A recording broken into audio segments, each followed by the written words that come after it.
Gerente Partido Novo, o doutor Antônio Rodrigo Machado. Seja bem-vindo. Obrigado, presidente. Boa tarde a todos, boa tarde a todos os ministros, excelentíssimos senhores ministros, a quem eu destino um ótimo semestre de trabalho. Presidente, senhor Procurador-Geral da República, ministro Decano, ministro Gilmar Mendes. Inicio a minha sustentação oral na tarde de hoje com o peso de trazer aqui a ação declaratória de inconstitucionalidade do Partido Novo, o único partido que votou em sentido contrário a essa proposta de emenda constitucional. Fazendo uma alusão a uma triste representação poética de Augusto dos Anjos, trocando a palavra alma pela palavra democracia, eu inicio dizendo democracia viúva das paixões da vida. Tu que na estrada da existência em fora cantaste e riste, e na existência agora triste soluças a ilusão perdida. Ó tu que na grinalda emurchecida do teu passado de felicidade, foste buscar os goivos da saudade e a chama da esperança enlanguecida. Se nada te aniquila o desalento, democracia, e o pesar tenso e profundo, esconde a natureza o sofrimento e fica no teu ermo entristecida, alma arrancada dos prazeres do mundo, democracia viúva das paixões da vida. Estamos aqui, excelências, diante de uma proposta de emenda constitucional que se transformou na emenda constitucional 123 de 2022, que tratou sobre a justificativa de combater a alteração, o aumento exponencial dos combustíveis no ano de 2022, tratou de levar à Constituição uma terceira hipótese de estado de exceção. Afora o estado de defesa, afora o estado de sítio, estabelecidos nos artigos 136, 137 da Constituição Federal, temos agora, no artigo 120 do ato das disposições constitucionais transitórias, o estado de emergência. O estado de emergência, sob a justificativa de que vivíamos uma crise social, impactos sociais graves, em decorrência do aumento do preço de petróleo, como se aquilo tivesse surgido única e exclusivamente no mês de julho de 2022, passou a constar tal crise, ministro Flávio Dino, na Constituição Federal. Estamos aqui diante de uma aberração constitucional em que, no semestre eleitoral, a emenda foi promulgada no dia 14 de julho de 2022, início do segundo semestre de 2022, onde todos aqueles parlamentares, senadores, deputados federais, não todos os senadores, obviamente, governadores de estado e o presidente da República iriam colocar os seus respectivos nomes à disposição da população brasileira para a eleição. Presidente, não era pandemia. Nós já tínhamos passado todo aquele momento. Excelências, durante a pandemia de combate ao coronavírus, nós não tivemos uma alteração constitucional para esse estado de emergência. Não tivemos. Nós tivemos um enfrentamento, inclusive com o estabelecimento da Lei 13.979, em fevereiro ainda de 2020, que com base no Regulamento Sanitário Internacional trouxe para o direito brasileiro, para a legislação infraconstitucional, todas as medidas de combate à propagação do vírus. Uma lei infraconstitucional. Mas, em julho de 2022, nós tivemos o estabelecimento de uma terceira hipótese de estado de exceção, denominada de estado de emergência. Lá na DCT, no artigo 120, Vossas Excelências vão encontrar a justificativa para esse estado de exceção, a justificativa para dizer que os gastos com aquelas medidas ali poderiam furar o teto, não seriam reconhecidas como despesas primárias, mas apenas buscando o teor da emenda constitucional 123 de 2022, nós vamos ter acesso ao que de fato era o interesse. Nós tivemos, excelências, em julho de 2022, a liberação, com alteração constitucional, de 41 bilhões de reais, através de 26 bilhões de reais para aumento de R$200 do auxílio emergencial. Nós tivemos 2 bilhões de reais para taxistas. A Constituição foi alterada para conceder um auxílio de R$ 1.000 para taxistas. A Constituição foi alterada através de emenda constitucional para concessão de auxílio para caminhoneiros. Bilhões e bilhões de reais para auxiliar caminhoneiros. E aí, digamos, isso era para garantir a movimentação da economia em nosso país.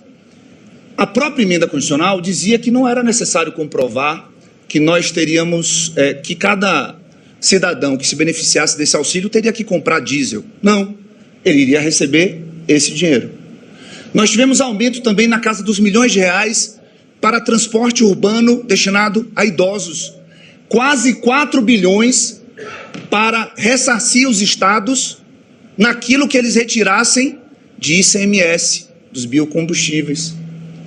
Nós estamos diante, excelências, da maior compra de votos institucionalizada da história desse país.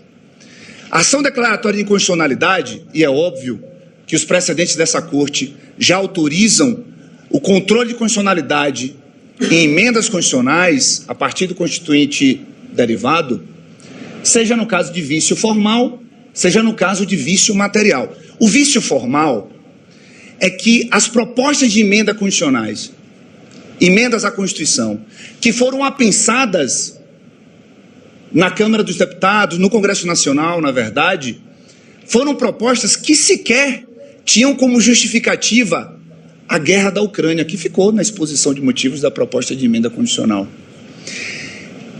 A tramitação desse processo legislativo foi de tal maneira assodada que os parlamentares não tiveram sequer o direito a apresentar emendas. Aliás, os parlamentares não tiveram sequer o direito de se manifestar em sentido contrário, não pela questão regimental, mas seria totalmente desarrazoado nós imaginarmos que qualquer partido, seja de esquerda, seja de direita, em ano eleitoral, iria se manifestar em sentido contrário à concessão de tais benefícios. O único partido que encaminhou votação em sentido contrário foi o Partido Novo, autor da ação declaratória de inconstitucionalidade. Na Câmara, em uma das votações, nós tivemos 427 votos favoráveis à proposta de emenda constitucional contra 7 em sentido contrário, em um dos turnos da votação. Por quê? Porque nós estávamos ali à beira do processo eleitoral. Nós estamos falando de julho de 2022. 41 bilhões de reais para toda essa gastança que eu acabei de citar aqui para Vossas Excelências. E onde está a inconstitucionalidade? Nós vamos trazer aqui que o artigo 120 da DCT, quando estabelece o estado de emergência como uma terceira modalidade de estado de exceção, ele se utiliza da permissão constitucional para autorizar que nós tenhamos uma quebra da liberdade do voto direto, secreto, universal e periódico. Nós estamos diante da seguinte pergunta: é possível que, através de alteração constitucional, exista um derrame de poder legislativo e poder executivo na monta de 41 bilhões de reais de julho a dezembro de 2022? É um estado de emergência que tem começo, meio e fim estabelecido na emenda constitucional de julho a dezembro de 2022. Durante primeiro e segundo turnos das eleições de 2022. Nós estamos diante de um grave ataque à democracia. Há uma ofensa direta à liberdade do voto presente no artigo 60, parágrafo 4 da Constituição. Há uma ofensa direta à liberdade de cada cidadão em fazer uma escolha livre e consciente pelo melhor candidato. Mas não apenas isso.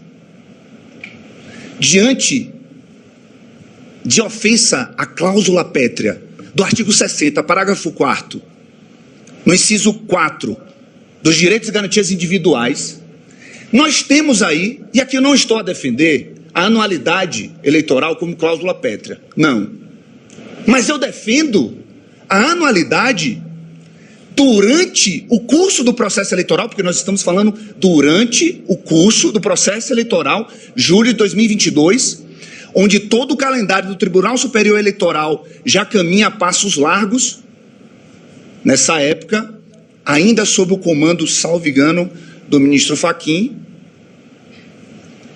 nós temos aí a garantia individual, o direito individual, a estabilidade do processo eleitoral. A estabilidade do processo eleitoral diante do desvio de finalidade que foi a atuação do Poder Legislativo nessa proposta de emenda à Constituição. Isso porque, Excelências, naquele momento, nós tínhamos a vigência de uma lei eleitoral, artigo 73, parágrafo 10 da Lei 9.504, Lei das Eleições, em que vedava que qualquer ente federativo, que a administração pública, no curso de ano eleitoral, pudesse dar valores, bens, benefícios, que não fossem programas anteriormente inseridos na estrutura legislativa. E aí, percebamos, lá no artigo 73, parágrafo 10 da Lei das Eleições, diz que não pode dar bem, que não pode dar benefício, que não pode dar produto, com exceção de estado de emergência. Estado de emergência, que até a emenda constitucional 123 sempre foi uma expressão da legislação infraconstitucional. Casos de calamidade social, casos de emergência climática, estado de emergência, estado de calamidade, são expressões presentes na legislação infraconstitucional que poderiam, inclusive, ser apresentadas em termos de questões fáticas pelo chefe do Poder Executivo Federal. E por que assim não foi? Vejamos, lá no parágrafo 10, a expressão estado de emergência é utilizada para a inserção do artigo 120 na Constituição Federal através da emenda 123. Nós estamos aí diante do desvio de finalidade com a transformação da nossa Constituição única e exclusivamente para não causar qualquer tipo de prejuízo ou risco de uma responsabilidade político-administrativa, ou para se eventualmente, diante de atos administrativos de caráter normativo, nós tivéssemos decisões judiciais em primeira instância vedando a captação institucionalizada de votos. Nós estamos aí diante dessa nomenclatura estado de emergência para albergar, para fundamentar aquilo que a lei eleitoral vedava naquele instante. Então, não se trata aqui de defesa do princípio da anualidade como cláusula pétrea, mas sim o direito individual à estabilidade do processo eleitoral. Para concluir, Excelências, nós estamos aqui, mês de agosto, processo eleitoral de municípios, eleições municipais. Qual o recado da declaração de constitucionalidade dessa emenda constitucional 123 aos municípios brasileiros? Toda e qualquer Câmara de Vereadores pode, na atualidade, aprovar uma legislação extraordinária para a concessão de benefícios e de auxílios, seguindo o parâmetro constitucional, pelo princípio da simetria, pelo princípio do espelhamento. Estamos diante de um precedente extremamente perigoso. Todo e qualquer chefe do Poder Executivo Federal poderá, a partir de agora, se estiver em comum acordo com os parlamentares, estabelecer um novo estado de emergência em razão de uma nova crise. É isso que nós vamos vislumbrar daqui a 2 anos. Mais um estado de emergência para elevação do preço dos alimentos, pelo preço das passagens de avião.